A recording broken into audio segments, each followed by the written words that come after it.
Oke, Assalamualaikum warahmatullahi wabarakatuh. Sebelumnya perkenalkan, nama aku Naila Rahma Alvina Nugroho dengan NIM G00254146 dari kelompok B2. Nah, di sini aku mau jelasin eh, sedikit tentang anatomi. Oke,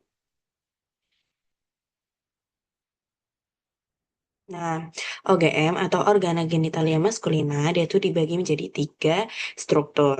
Yang pertama itu ada struktur internal, kemudian ada glandula aksesoria, dan struktur eksternal. Nah, ini ada struktur internal dulu. Di struktur internal yaitu mm, ada testis, epididymis, ductus vas deferens, ductus ejaculatorius, dan uretra. Kemudian di glandula aksesoria yaitu ada vesica seminalis, glandula prostatica, dan glandula bulbo-uretralis atau kobar. Kemudian untuk di struktur eksternal yaitu ada penis, skrotum, dan funiculus spermaticus. Nah, ini aku mau bahas, tapi nggak semuanya, jadi cuma beberapa doang. Yang pertama ini ada anatomi penis. Nah, penis merupakan suatu organ berbentuk tubuler dan dia itu merupakan alat kopulasi pada pria. Si penis ini dia tuh homolog dengan gland klitoris pada wanita dan terdiri dari dua pars, yaitu pars fixa dan pars libera.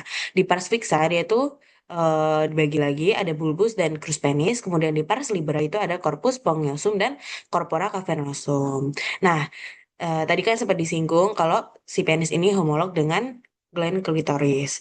Nah, pada masa embriologi, keduanya itu berasal dari struktur primordial yang sama, yaitu tuberculum genitalis. Bedanya, kalau di pria, dia itu akan berkembang dan berubah jadi penis, sedangkan di wanita itu dia kurang berkembang karena dipengaruhi oleh beberapa faktor hormonal.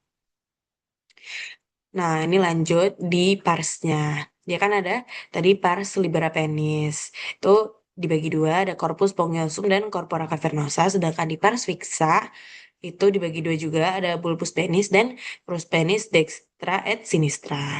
Nah, bulbus penis itu tuh terletak di tengah dan diampit oleh crus penis dextra et sinistra.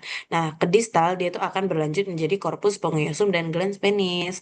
Kemudian untuk crus penisnya dia tuh terletak di lateral bulbus penis dan terdiri dari struktur dextra et sinistra.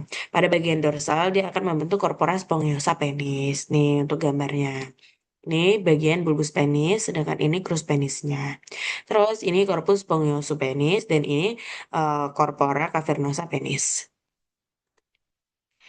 Kemudian lanjut ini di corpus spongiosum. Dia itu terletak di bagian ventral corpus penis, terus dilewati uretra pars spongiosa, di bagian distal yaitu melebar dan akan berubah menjadi glans penis. Kemudian untuk corpora cavernosa, dia itu terletak di bagian dorsal penis, terus merupakan jaringan erektil utama dan terdapat dua korpus cavernosus. Masing-masing itu diliputi oleh tunika albuginea tebal.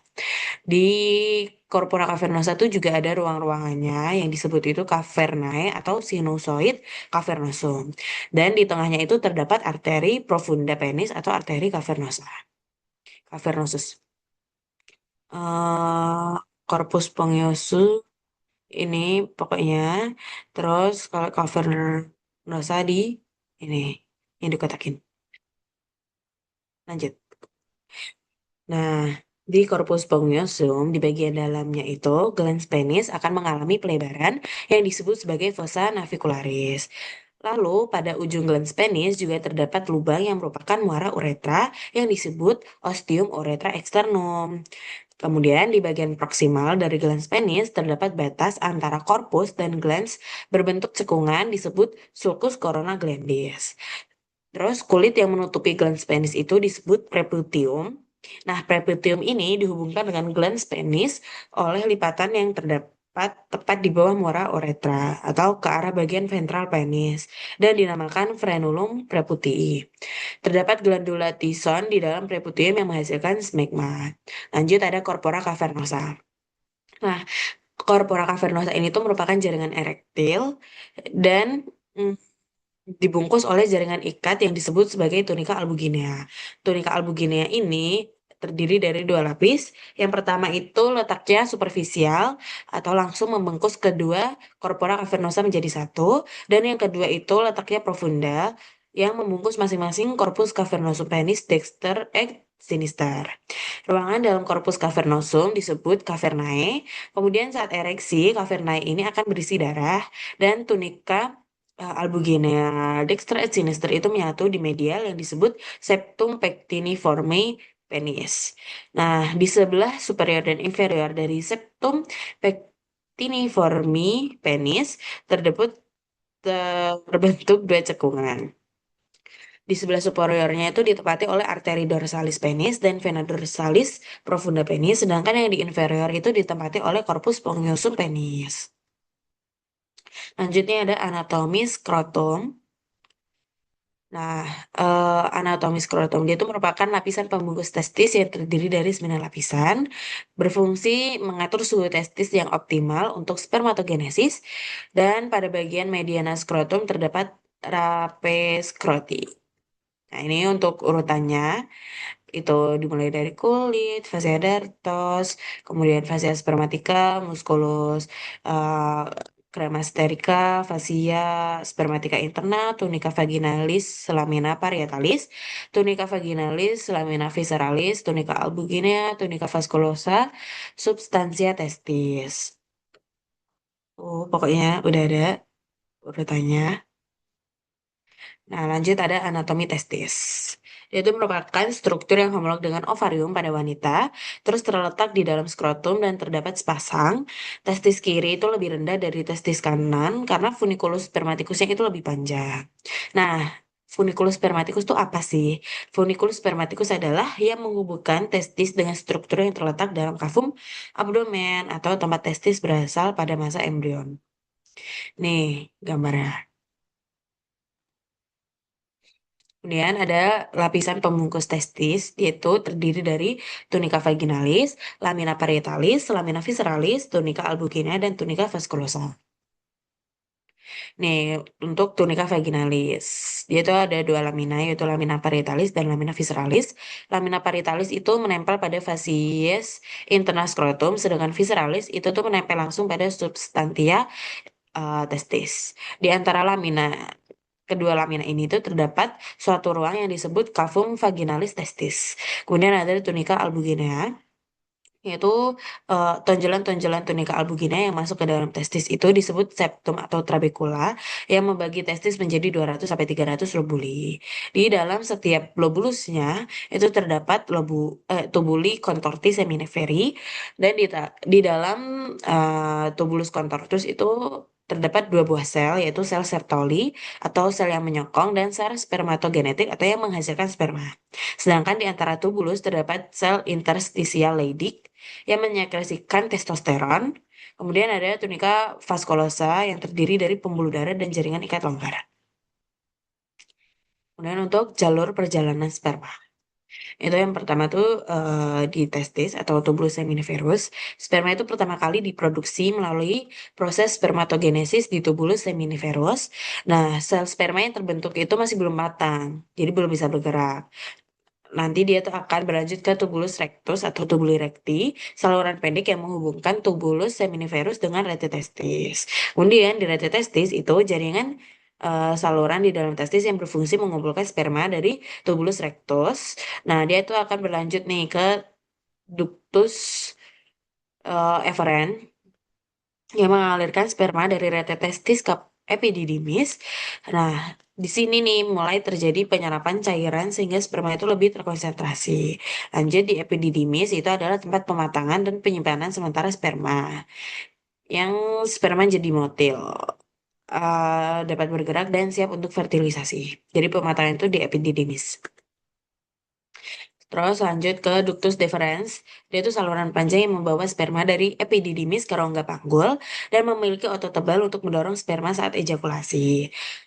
Lanjut dari ductus deferens itu ke ampula. Ampula ductus deferensnya itu merupakan bagian pelebaran dari ductus deferens berfungsi sebagai tempat penyimpanan sementara sperma. Habis dari itu lanjut ke ductus ejaculatorius, ke uretra, kemudian ke ostium uretra externum. Itu. Ini pokoknya singkatnya kayak gitu.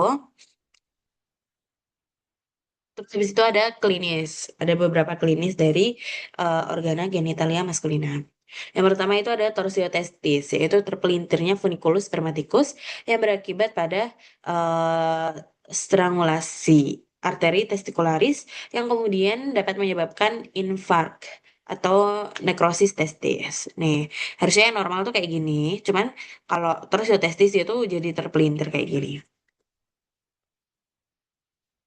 Terus ada varikokel, itu merupakan dilatasi abnormal dari vena pada plexus venosus pampiniformis akibat gangguan aliran darah balik vena. Nih, harusnya kayak gini normalnya, cuman dia jadi kayak bengkak ya bahasanya. Lanjut ada BPH atau benign prostatic hyperplasia. Dia itu pembesaran prostat. Yang dimana kondisi umum pada pria lanjut usia di mana kelenjar prostatnya itu tuh membesar tapi bukan kanker. Nah, pembesaran ini itu menekan uretra dan kandung kemih yang menyebabkan gangguan berkemih seperti sering buang air kecil, aliran urin lemah atau rasa tidak tuntas. Nih, harusnya normalnya itu kayak gini, cuman kalau BPH dia tuh jadi kayak gede-gede gini bagian prostatnya. Lanjut ke anatomi uropoitika. Nah, dia tuh dibagi ada ren, ureter, vesika urinaria, dan uretra. Yang pertama kita bahas dulu ren. Fungsinya, dia itu ada beberapa fungsi. Yang pertama itu sebagai ekskresi atau menyaring darah dengan membuang sisa metabolit, zat kimia asing, dan zat-zat yang tidak diperlukan tubuh. Kemudian ada filtrasi, dia itu berfungsi untuk menyaring darah dan memulai proses pembuatan urin. Habis itu ada regulasi, yaitu mengatur keseimbangan pH, volume, dan komposisi cairan tubuh, dan sekresi, yaitu untuk mensekresikan hormon-hormon. Ini untuk gambar ren atau ginjal. Lanjut, ada ureter. Fungsinya itu sebagai transportasi urin, kemudian gerakan peristaltik dan mencegah refleks. Untuk transportasi urin, dia itu membawa urin hasil penyaringan ginjal menuju ke kantung kemih. Kemudian untuk gerakan peristaltik, otot dinding ureter itu tuh berkontraksi secara ritmis untuk mendorong urin ke bawah terlepas dari gaya gravitasi. Nah, selanjutnya ada mencegah refleks, yaitu mekanisme katup pada ujung ureter mencegah urin di kandung kemih kembali ke ginjal sehingga mengurangi resiko infeksi saluran kemih.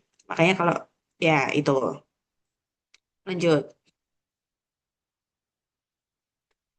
Terus ada vesika urinaria. Fungsinya itu untuk penyimpanan urin, kemudian mendeteksi volume, terus itu untuk pengeluaran urinnya. Kayak gitu. Nah, untuk penyimpanan urin, dia itu menampung urin yang dialirkan dari ginjal melalui ureter secara terus-menerus. Kemudian, eh, saat mendeteksi volume, dia itu mengirimkan sinyal saraf ke otak saat kandung kemih ini terisi, menciptakan sensasi ingin buang air kecil. Terus prosesnya nih, kayak pengeluarannya itu, saat buang air kecil, otot-otot di dinding kandung kemih atau otot detrusor itu berkontraksi untuk mendorong urin keluar menuju uretra. Yang, nah, di VU ini itu berperan dalam sistem yang mencegah urin kembali ke ureter dan ginjal. Nih, VU pada pria, kalau ini VU pada wanita. Dia di antara pubis dan uterus, sedangkan di pria itu di antara pubis dan rektum. Lanjutnya ada uretra. Yang pertama itu fungsi uretra pada wanita, itu sebagai saluran urin yang mengalirkan urin dari kandung kemih ke lubang luar atau meatus di antara klitoris dan vagina. Nah, uretra wanita itu lebih pendek, sekitar 3 sampai 4 cm, sehingga lebih rentan mengalami infeksi saluran kemih atau ISK. Ini yang cewek uretranya di sini. Kemudian untuk yang cowok sama juga sebagai saluran urin, eh, itu mengalirkan urin dari kandung kemih melewati prostat dan penis keluar tubuh. Terus dia juga sebagai saluran reproduksi, yaitu mengalirkan semen atau sperma dari sistem reproduksi keluar saat ejakulasi. Dan pada pria itu lebih panjang, uretranya sekitar 20 cm. Nih, jadi kayak gitu. Lanjut. Terus alur perjalanan urin, ini singkatnya, pokoknya dari nefron, kemudian ke tubulus contractus proximal, ke lanjut ke tubulus descendens ansa Henle, kemudian ke medula membentuk lengkung lob, terus ke tubulus ascendens ansa Henle, lanjut ke tubulus collectivus, ke ductus collectivus, ke papilla renalis, ke salicle minor, salicus mayor, pelvis renalis, terus lanjut terakhir ke ureter. Ini gambarnya. Lanjut ada anatomi pelvis at perineum. Ini ada beberapa yang akan dibahas yaitu diafragma pelvis, spatium perineum profundum, membrana perineum, perineum, regio urogenital, dan regio analisis. Yang pertama, diafragma pelvis itu tuh dibentuk dari tiga lapisan, yaitu diafragma pelvis atau muskuli-muskuli, muskulus-muskulusan, kemudian membrana perineum atau jaringan ikat, dan spatium perineum profundum. Nah, ini diafragma pelvis. Terus muskuli penyusunnya itu ada musculus levator ani. Untuk origonya itu ada di arcus tendineus yang merupakan penebalan dari fascia pelvis. Terus insersionya itu dibagi menjadi tiga serabut. Serabut anterior, intermedia, dan posterior. Di anterior itu ada musculus puborectalis yang berinsersi pada korpus anococcygeus, lebih terlihat dari inferior. Kemudian di serabut intermedia itu ada musculus pubococcygeus yang berinsersi juga pada korpus anococcygeus. Nah, terus saja terakhir itu serabut posterior itu musculus iliococcygeus yang berinsersi pada korpus anococcygeus dan os coccygeus. Terus inervasinya tuh cabang-cabang dari uh, nervus sacralis 3 dan 4. Fungsinya untuk menyokong dan mempertahankan viscera pelvis pada tempatnya, kemudian mencegah peningkatan tekanan di dalam pelvis selama mengendam dan mendorong otot-otot abdomen saat batuk. Sedang musculus coccygeus, origonya tuh di spina ischiadica, terus insersinya itu ada os sacrum dan os coccygeus, tuh inervasinya juga di sacralis 3 dan 4, fungsinya untuk menopang diafragma pelvis. Ini untuk gambarnya, ini dilihat dari atas dan ini dari bawah. Terus ada membrana perineum. Membrana perineum merupakan fascia tebal yang berbentuk segitiga yang melekat pada kerangka tulang arcus pubicus, terletak di horizontal dan ke arah anterior. Terdapat celah kecil di antara membrana dan ligamen pubicus inferius. Di atas ya, itu berhubungan dengan ruang tipis disebut spatium perineum profundum dan terdapat lembaran otot rangka yang berfungsi sebagai sphincter, terutama untuk uretra dan sebagai stabilisator tepi posterior membrana perineum. Sini muskulus yang berada di dalam spatium perineum profundum, itu ada muskulus sphincter ureta externum dan muskulus transversus perineum profundum. Nah, ini lanjut ke perineum. Letaknya itu di bawah dasar pelvis. Kemudian untuk bentuknya itu kayak berlian yang dibagi menjadi dua regio oleh garis hayal yang menghubungkan kedua tuber ischiadico menjadi regio urogenital atau bagian anterior dan regio analis bagian posterior. Terus batasnya di anterior itu ada margo inferior symphysis pubicum. Terus di lateral itu ada rami ischiopubica anterior dan ligamen sacrotuberal di bagian posterior. Terus untuk posterior itu ada apex os coccygeus. Ini perineumnya, perineum pria itu membentang dari pangkal skrotum hingga anus. Ukurannya itu cenderung lebih panjang sekitar 2 inci atau lebih. Di tengahnya itu terdapat badan perineum atau tendon sentral di antara bulbus penis dan anus. Terus pada perineum wanita, dia itu membentang dari komisura posterior vagina hingga anus. Terus ukurannya itu lebih pendek, rata-ratanya tuh 1,5 inci. Area ini tuh sangat penting dalam persalinan karena meragang untuk jalan akhir. Terus ini ada regionya. Regio urogenitalis atau segitiga urogenital adalah bagian anterior dari perineum yang berbentuk segitiga. Dibatasi oleh simfisis pubis dan ramus ischiopubis. Area ini itu berisi genitalia eksternal dan lubang saluran kemih serta reproduksi. Pada wanita, area ini memuat vulva, sedangkan pada pria memuat penis dan skrotum. Terus ini gambarnya, region ini tuh ditembus oleh uretra, terus urutan lapisannya itu, pokoknya dari superficial ke lapisan profunda ini. Lanjut.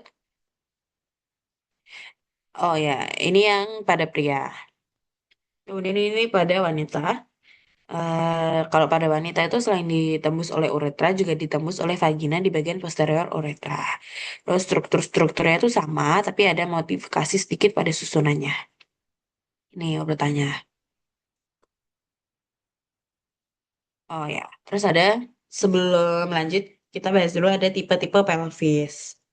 Ini ada pelvis gynecoid, terus android, platypeloid, dan anthropoid. Nih gambarnya.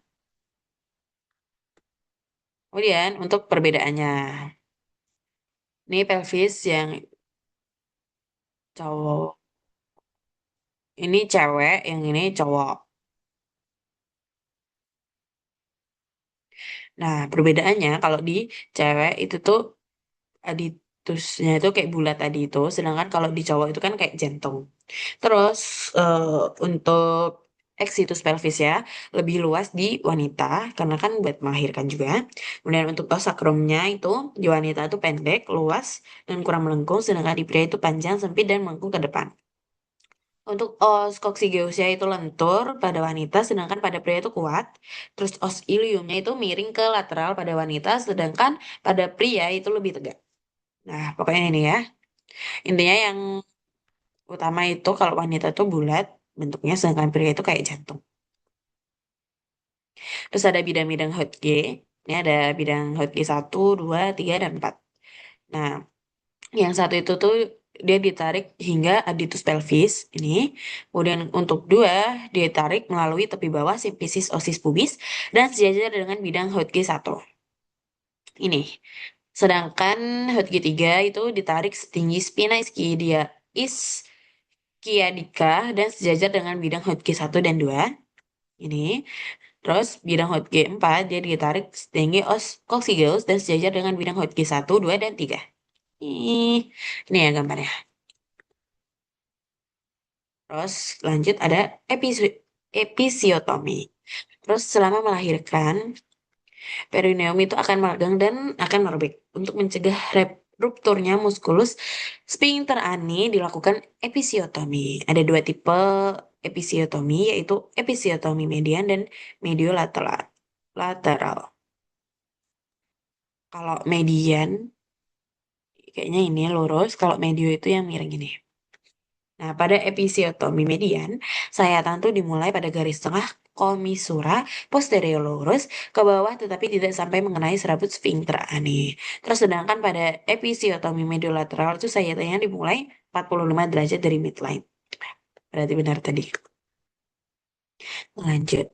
Oke, sudah. Terima kasih.